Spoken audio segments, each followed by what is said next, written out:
Ողջույն իմ շատ սիրելի հետևորդներ, այսօր խոսելու ենք սթրեսի կառավարման 3 ուղղությունների մասին։ Անչափ կարևոր թեմա տվյալ դարաշրջանում, տվյալ ժամանակահատվածում, առավել ևս իմ սիրելի հայ ժողովրդի համար։ Նախ սկսենք նրանից հակիրճ ներկայացնեմ ինչ է սթրեսը եւ այնուհետեւ անցնեմ խորհրդատվություններին։ Սթրեսը մեր օրգանիզմում տեղի ունեցող փոփոխություններ է, այսպես ասած, նյարդային համակարգում, հորմոնալ եւ բոլոր օրգան համակարգերում տեղի ունեցող փոփոխություններ է, որը մոբիլիզացնում է օրգանիզմը, այսինքն մոբիլիզացնում է օրգանիզմի ուժերը, այսինքն ասած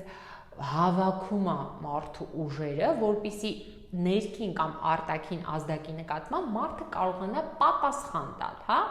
Եվ դրա վերջնական նպատակը, սթրեսի վերջնական նպատակը ադապտացիան է, հարմարվողականությունը, այսինքն այս ռեակցիաները մարդու օրգանիզմում առաջանում են նպատակ ունենալով մարդուն հարմարացնել, այսպես ասած, տվյալ իրավիճակին, հա, կյանքի տվյալ իրավիճակին։ Ասեմ, որ սթրեսի տեսության հիմնադիրը կենսաբան էնդոկրինոլոգ գիտնական Սելիեն է, որը առաջ է քաշել սթրեսի տեսությունը 1930-ականներին, այսինքն սթրեսի տեսությունը այդքան էլ շատ հին չի։ Եվ Սելիեն ասում է, որ սթրեսը լինում է ավելի թույլ, ես հիմա շատ խոսակցական եմ բացատրում սիրելիներիս, ավելի թույլ, միջին եւ ավելի ծանր սթրեսներ եւ թույլ եւ ծանր սթրեսները իրենք մարդու համար չափազանց վնասակար են։ Միջին սթրեսը օգնում է մարդուն ադապտացվել կյանքի ցանկացած իրավիճակում։ Եթե կոպիտ ասեմ, կենթանական աշխարհի այսպես լեզվով եթե ասեմ, օգնում է մարդուն գոյատևելու միջին տեսակի սթրեսը, հա, միջին ազդակը ուժգնության։ Իսկ ինչու է թույլ եւ մեծ սթրեսը վնասակար։ Թույլ սթրեսը վնասակար է, որովհետև չի թողնում, որպեսզի անձը որոշակի աճ ապրի, հա, անձի դեգրադացիա առաջացնում, այսպես ասած։ Օրինակ երեխաների օրինակով բերեմ, ինչը որ բնականաբար մենք պետքա սթրեսականություն սկսենք ձևավորել երեխաների մանկական իսկ հասակից։ Տեսեք, եթե ծնողը, որը որ թույլ չի տալիս երեխային շփվել սթրեսոգեն ազդակների հետ, ինքը թույլ չի տալիս երեխային աճի, զարգանա երեխան եւ ձեռք բերի հմտություններ տարբեր սթրեսային իրավիճակները հասկանալու եւ հաղթահարելու համար։ Օրինակ, ես տեսնում եմ եւ փոքր սթրեսներ, երեխաների օրինակով բերեմ, եւ չափազանց մեծ սթրեսներ։ Փոքր սթրեսների օրինակը, որը թույլ չի տալ, ինչպես ասացի, երեխան աճ ու զարգացում ապրի անձի տեսանկյունից, հետեւյալն է. վայ մի գնա այնտեղ փոսը հանկարծ կգնես, վայ մի գնա վազգենչիկը կարող է քեզ խփի, վազգենչիկը շատ շատ երեխա է, վայ մի գնա ատե բալ էս, այդտեղ չգիտեմ, շուն կա, վայ մի գնա բալ, այսինքն անընդհատ մենք երեխային պաշտպանում ենք ինչ որ վատ բաներից ու սա թույլ չի տալիս, որպեսզի տվյալ երեխան այո, մի հատ էլ գնա, մի հատ էլ ընկնի, հասկանա այդ ընկնելը ինչ է, այդ ընկնելու հետևանքով սթրես ապրի, որ կարողանա հաջորդ ընկնելուց հետո իմանա դա արդեն փորձ ունենա, հա, կարողանա հաղթահարել, այսպես ասած։ Եւ մյուս օրինակը ավելի մեծ սթրեսի օրինակը ասեմ, բացարձակապես հակառակը, օրինակ ծնողը եւ մի փոքր այստեղ անտարբերություն կա երեխայի վարքի նկատմամբ, բայց այդ թվում նաեւ ասած արժե զրկում, զայրույթ, սահմանափակում կա երեխայի նկատմամբ։ Հենց նույն օրինակով երեխան գնում է, ասենք, սղարանից սողում է, հանկարծ ինչ որ սխալ շարժում անում եւ ընկնում է։ Հերիք չի երեխան ընկել է ցավոտ այդ ամեն ինչը իր համար։ Մի հատ էլ մաման տուտուզին խփում է, ասում է դու անշնորհք երեխա ես, ահա, շորերը տելի կեղտոտ է, երեխան լացում է, տառապում է, ցավում է, ծնկները ցավում են, բայց մի հատ էլ մաման է իրան սթրես վրա հասնում։ Այսա արդեն չափազանց մեծ սթրես է, հա։ Իսկ միջին նորմալ զարգացող սթրեսներին կլինի, որ մենք որ ասում եմ վստահիր, բայց անպայման ստուգիր, հա, ռուսերեն է այդ ասացվածքը, անպայման հետևողական եղիր։ Թողնենք, որ երեխան գնա, շարժվի, շփվի, մի հատ էլ ընկնի, վայ, գնանք փաթաթվենք երեխային, լավ, նորմալ է ամեն ինչ, նորից վերկաց փորձի եւ այլն։ Հասկացաք, չէ՞ տարբերությունները, ժողովուրդ ջան։ Դրա համար Սելիան նաեւ ասում էր, որ առանց սթրեսի միայն մահն է։ Այսինքն մենք եթե ապրում ենք, սիրելիներս, սթրեսը մեր կյանքի անխուսափելի մաս է։ Այդ պատճառով մենք խոսում ենք ոչ թե սթրեսը հաղթահարելու մասին, այլ սթրեսը կառավարելու մասին, այսինքն մենք պետք է կարողանանք սթրեսի հետ վարվենք այնպես, որ ինքը ոչ թե մեզ վնաս հասցնի, այլ հակառակը օգնի ավելի աճ եւ զարգացում ապրելու։ Ասեմ, որ սթրեսը, ես իմ հոլովակներից մեկում խոսել եմ, սթրեսի նպատակը, ինչպես ասեցի, օրգանիզմի ուժերը այսպես հավաքագրելն է, որպեսզի մենք կարողանանք տվյալ ազդակի պատասխան տանք։ Պատասխանը սթրեսացին գործոնի նկատմամբ երկու տեսակ է լինում, հիշում եք, չէ՞, կամ կռվել, կամ փախչել իրավիճակից։ Օրինակ, եթե մեր վրա ինչ-որ կենդանի է հարձակվել, նակ արջ է հարձակվել, ու եթե մենք, ասենք, օժտված ենք, չգիտեմ, այնտեղ Ռեմբոյի ֆիզիկական հատկություններով, մենք կարող ենք արջի հետ մրցել, բայց եթե մենք օժտված չենք այդ հատկություններով եւ հմտություններով, մենք արջից բնականաբար փախչում ենք, չէ՞։ Մի այլ օրինակ ավելի կենցաղային բերեմ, եթե մեր, ասենք, ղեկավարը գալիս է մեզ ասում է, գիտեք, այս է Գուրգենովնա, դուք վաղվանից չեք աշխատում, ես հեռացնում եմ ձեզ աշխատանքից։ Եթե մենք ունենք նորմալ ինքնագնահատական, մենք պայքարում ենք, այսինքն կռվում ենք, ճակերտների մեջ է կռվել, ասում Ժողովուրդ ջան, նկատի ունեմ սթրեսացին գործոնի նկատմամբ ինչ որ մի ձև պայքարում ենք, հա։ Մենք ասում ենք, ինչու Գառնիկ Վարդանովիչ, ինչու ես մեզ գործից ազատում, չէ՞ որ աշխատանքային օրենսգրքով դուք պետք է ինձ 2 ամիս առաջ տեղեկացնեք, դուք իրավունք չունեք ինձ ազատ, այսինքն պայքարում եք ինչ-որ ձևով, հա։ Նրանք ովքեր ունեն փոքր ավելի ցածր ինքնագնահատական, այլ ռեակցիա կտան, կփախչեն սթրեսային գործոններից, կասեն, վայ դե լավ, հա, թող մենին համար չխոսա այս մարդը, դա դեմոն կգրեմ կհելնեմ աշխատանքից, սենց ինչ որ ռեակցիաներ, այսինքն երկու տեսակի արձագանք ենք մենք սթրեսին տալիս, կամ որոշակի ձևով կռվում պայքարում ենք, կամ փախչում ենք սթրեսից, սիրելիներս, լավ։ Ասեմ, որ արդեն մոտենում ենք այսպես կառավարման մեխանիզմներին սթրեսի։ Ասեմ, որ հարգելիներս, սթրեսը, ինչպես որ ցանկացած խնդիր, կլինի կենցաղային, կլինի առողջական, կլինի հոգեբանական, ունի իր ծագման պատճառները, մեխանիզմները եւ հետևանքները, դրսևորումները, ախտանիշները տարբեր ոլորտներում մենք այդ հետևանքների տարբեր անուններ կտանք, այսինքն պատճառ, մեխանիզմ եւ հետևանքներ։ Օրինակ բերեմ, հա, ասենք, եթե հրդեհվել է տունը, Աստված մի արասցե, պատճառը ի՞նչն էր։ Պատճառը սիգարետներ, որը որ չէր հանգցվել, դրվել էր պատուհանի գոգին։ Մեխանիզմը ի՞նչն էր։ Մեխանիզմը հետևյալն էր. քամին փչեց,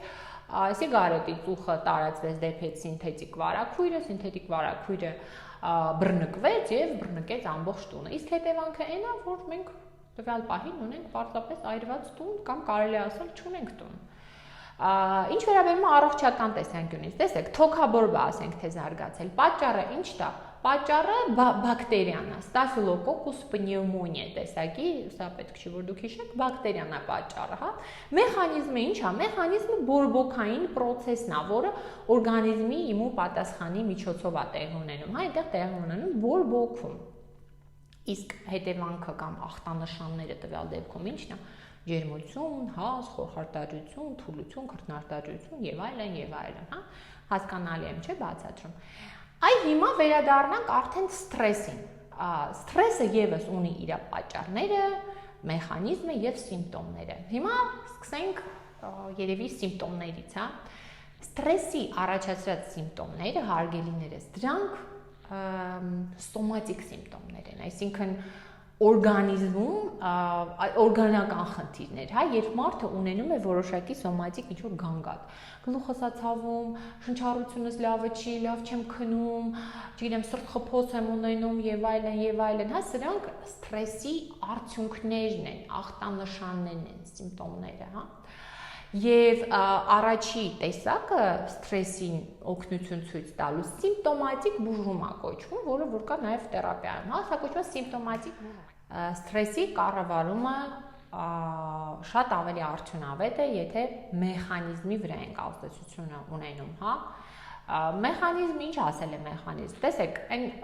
օրվա ընթացքում մեր ցանկացած սթրեսային իրավիճակները մեր մեջ կուտակում են որոշակի լարվածություն։ Այդ լարվածությունը, դժգոհությունը, վատ մտքերը, տագնապները, անհանգստությունները, այդ ամեն ինչը տեղի ունեցող սթրեսի մեխանիզմներն են, հա։ Եվ շատ կարևոր է, որպեսզի յուրաքանչյուր մարդ կարողանա օրվա ընթացքում կուտակած սթրեսային, այսպես բացասական մեծագույն լիցքերը կարողանա ճիշտ ձևով պարբել, հարգելիներս։ Ինչ է տեղի ունենում բոլորիս հետ, առավել եւս քաղաքային համայնքներում ապրողների հետ ամեն օր ստրես է բնականաբար, առավոտվանից սկսած են խցանումներից, մինչև չգիտեմ, հասնում ես աշխատանքի վայր, մտածում ես, վայ, այսօր խցանում էր, ուշացա շեֆը ստենա հո ինձ նկատողություն չի անի, բա որ աշխատավարձս պահի, աշխատանքից հետո տաքսին կանչում ես մի հատ անդուր տաքսու վարորդ է գալիս, ու սենց ստրեսներ շարունակվում են, մինչև դու հասնում ես տուն, հա, չեմ ասում աշխատանքի ընթացքում ինչքան տարբեր ստրեսային իրավիճակների է զբաղվում։ Եվ իհարկե ոչ աշխատողների հետ եւս, հա, թեկուզ եւ ասենք տանը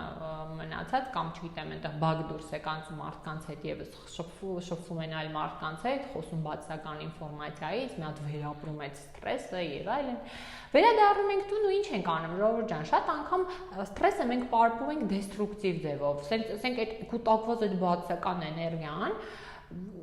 գնում ենք տանում ենք մեր հետ տուն շատ անգամ, կռվում ենք մեր ամուսնու հետ, մեր երեխաների վրա ենք զայրանում, անիմաստ տեղը, մի հատ, ասենք պատառաքաղ ընկնում է ներքև, մենք արդեն դրդված ենք եւ այլն, այսինքն ինքան բացական էներգիա կուտակվում, անհրաժեշտ է որ դրանցից մենք ձերբազատվենք, հարգելիներս, այդ մեխանիզմի վրա կարողանանք աշխատենք։ Եվ սա մենք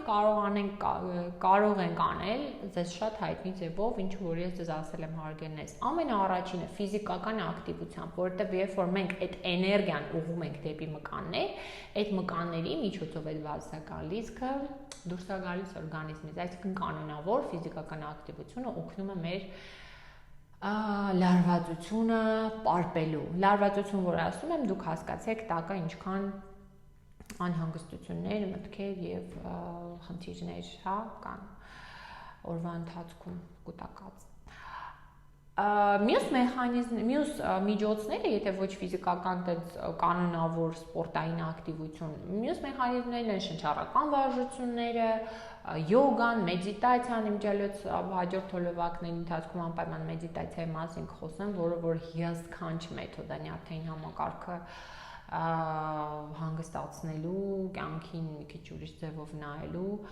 այնպես որ հետևեք, իմիջիալոց խնդրում եմ, բաժանորդագրվեք եւ սեղմեք զանգակի կոճակ ու զանգակի կոճակի բոլոր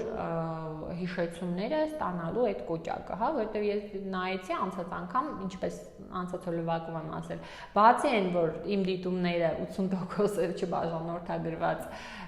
դեպքեր են, նաեւ զանգակի կոճակը շատ քիչ մարդիկ են սեղմել, այնպես որ սեղմեք զանգակի կոճակը, որպեսզի բոլոր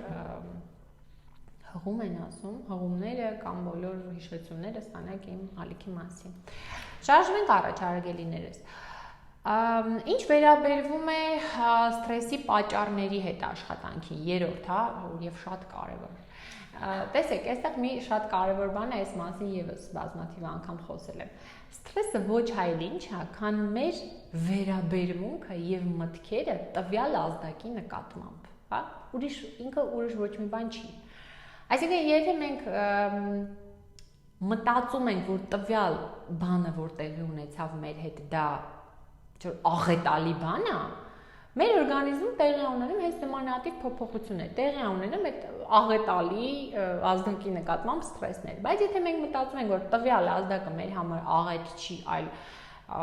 ինչ որ խոչընդոտ է, որը կարելի է հաղթահարել, մեր օրգանիզմը հենց այդպես էլ արձագանքում է տվյալ ազդակին։ Ամենասովորական օրինակը երկու աշխատակցի, շատ կենցաղային օրինակ է բերում, հարգելիներս, երկու աշխատակցի հեռացնում են աշխատանքից։ Մեկը վերաբերվում է դրան որպես, ասենք, խոչընդոտ ինչ-որ խնդիր, հա, կյանքի, որը որ անհրաժեշտ է հաղթահարել։ Ոչինչ, կգնամ, ռեզյումե կգրեմ, ուրիշ աշխատանքի կանցնեմ։ Մյուսը վերաբերվում է որպես աղետ իր կյանքում, որովհետև ինքը չի պատկերացնում ինքը ուրիշ ինչով կարա զբաղվի, հա, սա իր համար կյանքի վերջա, որովհետև ինքը աշխատավարձ չի ստանա եւ այլն, ու սենց մտածում եմ մի հատ абսուրդ ինչ որ իրավիճակի մասին, հա։ Տեսեք, նույն կարգավիճակի երկու դեպքեր եմ ես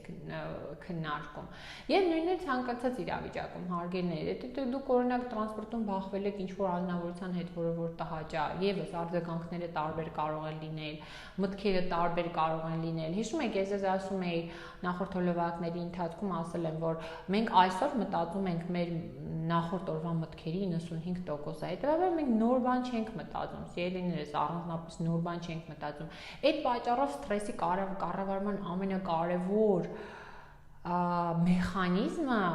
ոչ թե ստրեսածին պատճառը վերացնել, որտեղ այդ պատճառները մենք չենք կարող ասենց վերացնել, ազդակը չենք կարող վերացնել, այլ մեր վերաբերմունքը փոխելն է, հա։ Իսկ վերաբերմունքը ինչպես կարող ենք փոխել։ Վերաբերմունքը մենք կարող ենք փոխել ոչ միայն մեր տեսանկյունից նայելով տվյալ հարցին, այլ կողքից նայելով տվյալ հարցին, մի հատ երրորդ անձի կողմից նայելով, այլ տեսանկյունով քննարկելով այդ հարցը։ Եվ ցանկացած հոգեթերապևտիկ աշխատանք, արդյունք հոգեթերապիայի աշխատանքի հետևյալն է, որ յուրաքանչյուր անձնավորություն կարողանա դուրս գալ իր մաշկից, մի հատ կողքից նայի իր կենսակերպին, իր վարքին, այսպես ասած, հա, որտեղ շատ-շատերիս մտածելակերպը շատ սուղ է, սահմանափակ է, մենք մենակ մեր տեսանկյունից ենք տվյալ հարցին նայում։ Եթե մենք հարցին տարբեր տեսանկյուններից նայենք, շատ հնարավոր է մենք այդ իրավիճակը նույնիսկ արդարացնենք էլ, հա։ Եվ ինչ անհրաժեշտ հարգելիներս, անհրաժեշտ է, որ ընդհանուր առմամբ մենք մեր մտահորիզոնը լայնացնենք, մեր ինտելեկտը ավելացնենք, որ ասում եմ ինտելեկտ մի մտածեք, թե դա գիտելիքն է։ Գիտելիքը դա այն ամենն է, ինչ որ մենք գիտենք, հա, բայց ինտելեկտը դա գենետիկական ինֆորմացիա, գումարած գիտելիք եւ գումարած կյանքի փորձ, այսինքն այդ գիտելիքը փորձի վերածել եւ կյանքը իր տարբեր իրավիճակներում ապրելու փորձն է եւ շատ հնարավոր է մարդը առանձնապես չունենա գիտելիքներ, բայց մեծ ինտելեկտով օժտված լինի, որովհետեւ բախվել է կյանքի տարբեր իրավիճակներին եւ տարբեր այսպես հետևություններ է քաղել այդ իրավիճակներից, հա, այնպես որ ես ձեզ հորդորում եմ ձեր երեխաներին թույլ տալ կյանքի տարբեր ոլորտներում փորձել դրսևորել իրենց, որպեսզի մեծանան ստրեսակայուն անձնավորություններ եւ մենք մեծահասակներս մեզ նույնպես չվախենանք եւ փորձենք ավելի ու ավելի նորը, ծանոթանանք ավելի նորին, փորձենք երեկվա մտքերը այսօր չմտածել, այլ մտածել մի փոքր այլ տեսանկյուններից, մի փոքր այլ ձևով։ Ասեմ, որ ստրեսային իրավիճակը, ստրեսը ընդհանրապես ավելի բարդ է լինում, եթե տվյալ կյանքի տվյալ ոլորտը առավել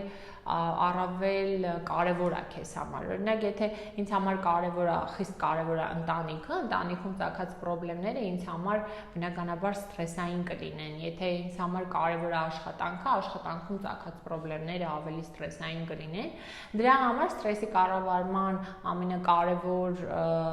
մեխանիզմներից մեկն է, նաև պատճառի հետ աշխատելու հետևյալն է, որ անհրաժեշտ է հարգելիներս, որպեսզի մեր կյանքում ներգրաված լինեն տարբեր ոլորտներ։ Մենք զբաղվենք եւ սպորտով, եւ ունենանք ընկերներ, եւ ունենանք աշխատանք, եւ ունենանք երեխաներ, եւ ունենանք զուգընկեր, եւ ունենանք այնտեղ, չգիտեմ, արշավներ եւ այլն եւ այլն, այսինքն մենք բավականին բազմաբովանդակ պետք է լինի մեր կյանքը, որովհետև սա կարևոր մեխանիզմ է մի առանցին ոլորտում ծագած ստրեսի նկատմամբ ավելի թույլ, ավելի ոչ լուրջ ռեակցիա տալու, հա։ Եվ մի կարևոր բան էլ ասեմ, շատ անգամ մենք ենթարկվում ենք ստրեսների եւ այդպես էլ չենք հասկանում, որ դա մեզ համար ստրես է, որովհետև ենթագիտակցությունը ունի նմանատիպ մի հատկություն, այն բանը, որ անընդհատ քրոնիկ ձևով կրկնվում է մեր կյանքում, մեր ենթագիտակցությունը անջատում է մեր ուշադրությունից։ Օրինակ, ասենք, չգիտեմ, այնտեղ հարբեցող հայրը, տվյալ դեպքում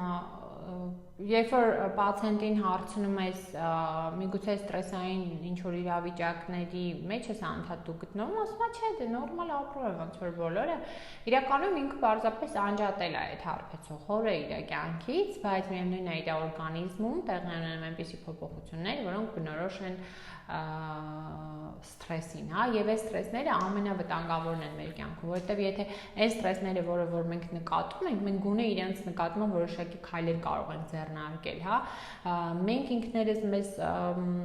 մեր մտքերի հետ աշխատենք կամ միգուցե մեզ շեղենք այդ ստրեսային գործոնից, հասկանանք, փորձենք այլ տեսանկյունից նայել, այդ այն ստրեսները, որ մենք չենք նկատում, սրանք չափազանց վտանգավոր են մեր կյանքի համար հարգելես։ Հետևաբար ես ես հորդորում եմ, եթե օրինակ ես շատ պացիենտներ եմ ունենում, որ ասում եմ կա ձեր կյանքում որոշակի ստրեսային ազդակներ գործում, չէ, բժշկուհի ջան, նորմալ էլի, ոնց որ բոլորն են, բայց հետո որ խորանում ես զրուցում ես պացիենտի հետ, հասկանում ես, որ ինքը նոր է հայտնաբերում, որ հա, այդ իր վրա ազդում է փաստորեն։ Այսինքն այստեղ շատ կարևոր է այս խնդիրները հաղթահարելու համար, հարգենես մանավանդ այդ ստրեսի սիմպտոմների հետ աշխատելու համար, շատ կարևոր է հայտնաբերել այն ստրեսները առավել եւս, որոնք որ մենք չենք էլ նկատում եւ դրանց հետ հենց աշխատել։ Այսպես հարգելիներս, բոլորին ցանկանում եմ առողջություն, լավ եղեք, տեսություն։